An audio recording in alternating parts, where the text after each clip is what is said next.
अस्सलाम वालेकुम। वेलकम है रियाना के किचन में। तो जी आज मेरा व्लॉग शुरू हो रहा है और नाश्ते के बाद मैं लग गई थी खाना बनाने में। और खाने में बना रही हूँ मैं आज पाए पाए का सालन। तो जी मैंने बहुत अच्छी तरह से अपने पाए को वॉश कर लिया था और कम से कम इनको मैंने 2-3 घंटे बाल्टी में डाल के रखा और फिर मैंने अच्छी तरह से इनको वॉश किया एक एक पीस को। और अब मैंने डाल दिया कुकर में और अब मैं इसके अंदर डाल रही हूँ जो मसाले जाने वाले हैं। ये जा रहा है लहसुन, प्याज, तेज पत्ता और गरम मसाले में ये सारी चीज़ें हैं। काली लौंग, काली मिर्च, दालचीनी, बड़ी इलायची, छोटी इलायची और जी अब मैं इसके अंदर डालूंगी नमक और ये और थोड़ा सा डाल दूंगी। और अब मैं इसके अंदर डालूंगी पानी जितना मुझे चाहिएगा, जितने में ये गल जाएंगे। और फिर मैं इनको गलाऊंगी। ये कम से कम ये डाल दी मैंने थोड़ी हल्दी, इससे ना कलर अच्छा आता है, नहीं तो वाइट वाइट से निकलते हैं फिर। तो मेरे इतने टेस्टी पाए का सालन बना था कि बस आपको क्या बताऊं, बहुत ही यमी। और मेरे हस्बैंड, ये डाल दिया मैंने ज़ीरा जो गरम मसाले में जाना था। मेरे हस्बैंड ना सबसे ज़्यादा अपने घर के पाए का सालन पसंद करते हैं, नहीं तो किसी और का नहीं करते। तो ये मेरी रेसिपी अपनी खुद की है, ये मेरी यानी कि हमारे घर की खुद की रेसिपी है ये। तो अब मैं इसको लीड लगा के बंद करके रख दूंगी जब तक कि ये गलेंगे और इनको मैं देखती भी रहूंगी। ऐसा ना हो कि नीचे से लग जाए। तो अगर ये एक बार नीचे से लग गए तो ये समझो कि हमारी पूरी मेहनत बिल्कुल बेकार हो जाएगी। तो जी मेरे पाए गल चुके थे और ये रख दिया मैंने अपना देगचा फरकाबादी। और अब मैं इसके अंदर ये प्याज़ें डाल दी और इनको मैं ब्राउन करके निकाल लूँगी, इसलिए कि मुझे ये बाद में भंगार की जगह डालना है, यानी कि दम पे डालना है। तो प्याज मेरी ब्राउन हो चुकी और मैंने प्याज थोड़ी निकाल ली थी, थोड़ी रहने दी थी इसके अंदर। अब मैं डाल रही हूँ इसके अंदर ये मसाला। तो मैंने लाल मिर्चों को पीसा, लहसुन, प्याज, अदरक का पेस्ट, और मैंने ये लाल मिर्ची ली थी और मैंने ये मिर्चें खुद पीस ली थी। और मैं सोच रही थी कि धनिया भी पीस लूँ, लेकिन मेरा छोटा वाला ग्राइंडर मुझे मिल नहीं रहा था। तो फिर मैंने डाला था धनिया पाउडर और हल्दी। और इस मसाले को मैं इतना भूनूंगी तो ये सारी चीज़ें जा चुकी हैं इसके अंदर, बस गरम मसाला ही जाता है। और मैं इसको अच्छी तरह से भूनूंगी जब तक कि ये भुनेगा। तो ये डाल दिया मैंने इसके अंदर गरम मसाला।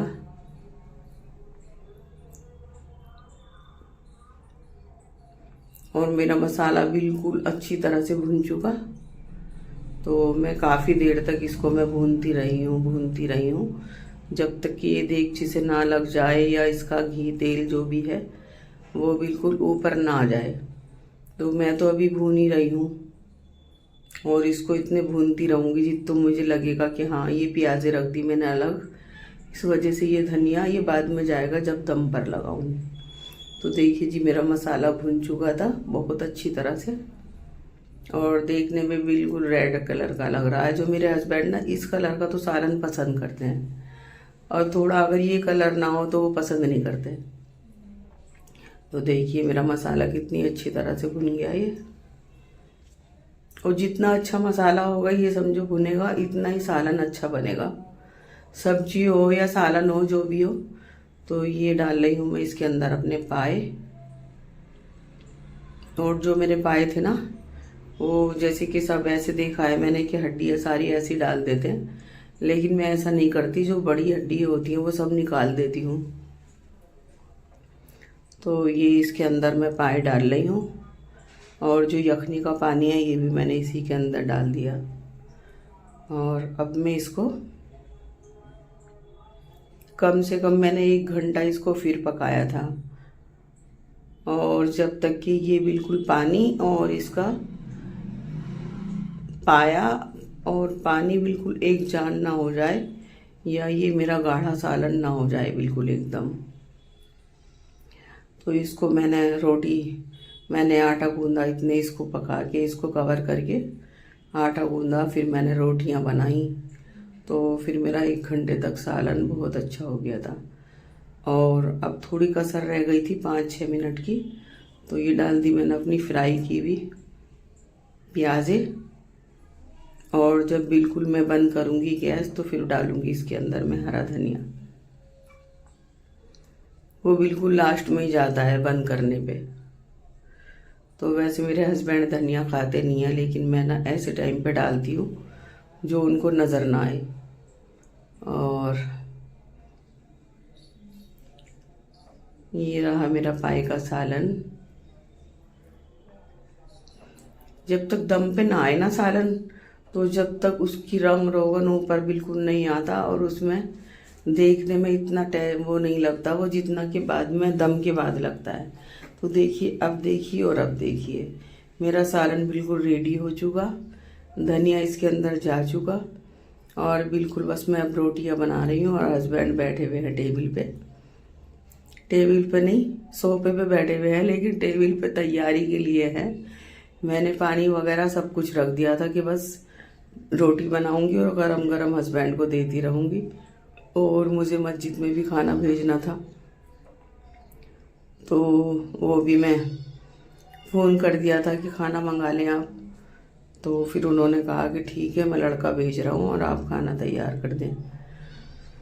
तो पहली बात तो ये है कि ये चीज़ें हमसायों में भेजी जाती है, लेकिन जहाँ पे मैं रहती हूँ तो वहाँ मार्केट है बस, और कोई हमसाया नहीं है, अड़ोसी पड़ोसी नहीं है। और आपको मालूम ही है कि हम परदेश में रहते हैं, तो कोई हमारा यहाँ पे अपना भी नहीं है। और घर पे तो माशाल्लाह बहुत बड़ा परिवार, बहुत लोग हैं हमारे। और यहाँ तो बस ऐसा नहीं है, नहीं तो जैसी ये चीज़ें बनाते हैं तो 2-4 1-2 घर में ज़रूरी भेजा जाता है। तो यहाँ कोई हमसाया नहीं है, तो बस मैं क्या करती हूँ कि मस्जिद में इमाम साहब और मुअज्जिम साहब के लिए ज़रूर भेजती हूँ, अगर मैं कुछ ऐसा खाना बनाती हूँ तो जी सालन मेरा तैयार था और रोटियाँ मैं चपातियाँ बना रही हूँ। और हस्बैंड भी खाने के लिए तैयार थे उधर, वो इमाम साहब का लड़का भी चल दिया था खाना लाने के लिए। तो बस मैं जल्दी जल्दी रोटियाँ तैयार कर रही थी और मैंने कहा बस गर्मा गर्म वहाँ भी चली जाएंगी और मेरे हस्बैंड भी खा लेंगे। तो देखिए जी, पाए जो है ना, ये सर्दियों की एक ग़िज़ाएँ होती हैं, और गर्मी में तो इसको नाम लेने को भी दिल नहीं चाहता कि हाँ हम पाए खा लें या हम देख लें, कुछ भी नहीं।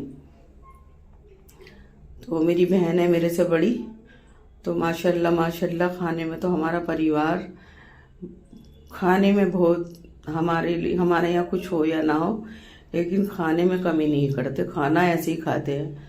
तो मेरी बहन बड़ी, मेरे से बड़ी, उनके यहाँ तो माशाल्लाह से 8 दिन में एक बार ज़रूर बनते हैं सर्दियों में पाए। और जब भी उनसे बात करो तो बताती हैं कि क्या बनाया, कि पाए बनाए। तो मेरी बहन की भी यही आदत है, अगर पाए वगैरह बनाती है तो ऐसा नहीं कि घर में ही खा लेती है। मेरे मामू रहते हैं, तो मेरी बहन मेरे मामू के बेटों को फ़ोन कर देगी कि आ जाना, आज घर पे पाए बनाए हैं और खाना यहीं खा लेना। तो मेरी बहन की भी बहुत आदत है खिलाने की। तो फिर बस वो मेरे भाई मामू के लड़के आ जाते हैं और खाना भी खाते हैं, फिर मेरी बहन उनको टिफ़िन में करके दे देती है कि लो घर के लिए भी ले जाना। और अड़ोसी पड़ोसी अगर मेरी बहन के यहाँ आ जाता तो मेरी बहन फ़ौरन उनके सामने रोटी ज़रूर रखती है, सालन जैसे जो भी कुछ हो रोटी ज़रूर रखती है। तो किसी को ऐसा नहीं है कि कोई आ गया खाने के टाइम पे तो बगैर खाने के भेज देगी। तो माशाल्लाह वैसे तो खैर हमारे घर में सभी की आदत ऐसी है। और मेरी अम्मी तो ऐसी थी कि अल्लाह उन्हें करवट करवट जन्नत नसीब करे। तो मेरी माँ, मेरी अम्मी का हाथ इतना खुला हुआ था कि अगर कोई उनकी जानने वाली आ गई और गरीब हैं तो मेरी अम्मी कभी उनको चावल दे रही, कभी उनको उड़द की दाल हमारे जो बोई जाती थी वो दे रही, कभी आलू दे रही, कभी अचार अगर डालती थी 1 साल का तो अचार दे रही, और जो भी खाना बना हुआ हो वो खाना खिला रही कि लो खा लो खा लो।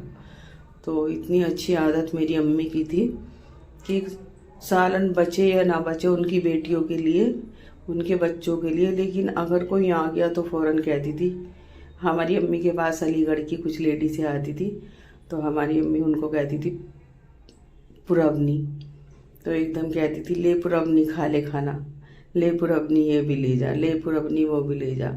तो माशाल्लाह मेरी माँ की आदत ऐसी थी, अल्लाह उसका असर मेरी माँ को दे अल्लाह पाक, और अल्लाह मेरी माँ को करवड़ जन्नत नसीब करे।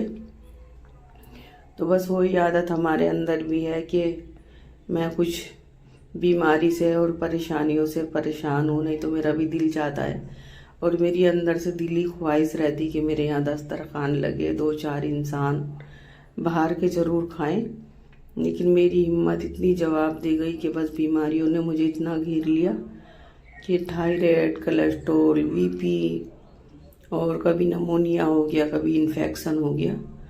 तो बस अब ये बीमारियों का जोर इतना चलता रहता है कि बस क्या बताऊं। लेकिन कोई बात नहीं, अल्लाह जिस हाल में रखे रहना पड़ता है। तो देखिए जी, मैंने खाना तैयार कर दिया और मेरे हस्बैंड खाने के लिए बिल्कुल तैयार थे और मांग रहे थे कि ले आओ खाना। तो मैंने उनको ये डिश आउट करके और ये सालन मैंने पाए का दे दिया अपने हस्बैंड को और प्लेट वगैरह रख दी कि आप खाना खा लो। और बस मुझे भी भूख लग रही थी तो वो कह रहे थे कि तुम भी आ जाओ खा लो। मैंने कहा नहीं, बस आप खा लो पहले, फिर मैं खा लूँगी बाद में। तो ये खा रहे देखो मेरे हस्बैंड खाना, और ये मेरा हीटर चल रहा है। तो बस मैं यहीं तक था मेरा आज का व्लॉग। अल्लाह हाफिज़।